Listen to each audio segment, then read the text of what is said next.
ایسے ہے نا جیسے کسی فیملی فوٹو میں خاندان کے سربراہ بیچ میں بیٹھے ہوتے ہیں اور باقی خاندان کے افراد ان کے ارد گرد آگے پیچھے ان کے ساتھ بیٹھے ہوتے ہیں، ایسے ہی اگر تصور کی آنکھ سے پیارے آقا دو عالم صلی اللہ علیہ وآلہ وسلم کی خاندانی تصویر میں جس کو دیکھیں ارد گرد ان کے تو وہ تیر، تلوار اور نیزوں سے زخمی نظر آئے گا۔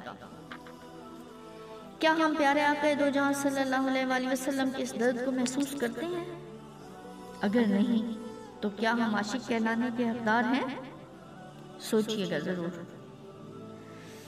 کوئی بھی حق راہی اگر اعلیٰ منازل کی قربت پانا چاہتا ہے تو اسے امام عالی مقام حضرت امام حسین رضی اللہ تعالیٰ عنہ کی صورت میں ایک ایسا آئیڈیل عطا کیا گیا ہے کہ جن کی راہ پکڑنے سے اسے کسی بھی اعلیٰ مقام تک کے سفر میں ہر طرح کی مدد مل سکتی ہے۔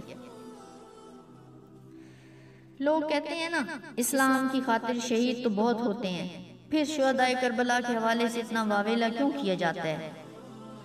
تو ایسا ہے کہ اسلام کے سب شہیدوں کو ہمارا سلام، ہمارے ہاتھ بندھے ہیں ان کے سامنے، پر کیا ہر انسان اور آل نبی برابر ہے؟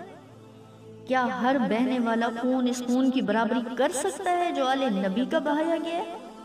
کیا ہر ایک ماں کی کوکھ اور خاتون جنت طیبہ طاہرہ کی کوکھ ایک جیسی ہے؟ اور کیا اس میں پرورش پانے والے بچے اور ایک عام بچے میں کوئی فرق نہیں ہے؟ خدا کے لیے اس فرق کو سمجھیں، تب پتہ چلے گا کہ کربلا میں بہنے والا حضرت بی بی فاطمہ زہرا کے ناز پالوں کا خون جو بہایا گیا وہ اتنا ارزاں نہیں ہے کہ اسے بھلا دیا جائے۔ وہ خون جس نے اسلام کے مرجھائے ہوئے پودے کو اپنا اور اپنے پیاروں کی جگر کا خون دے کر اس کرب و بلا کے عالم میں بھی سینچا، اور وہ اپنے خون سے اسلام کے گلشن کو سجا اور کھلا گیا۔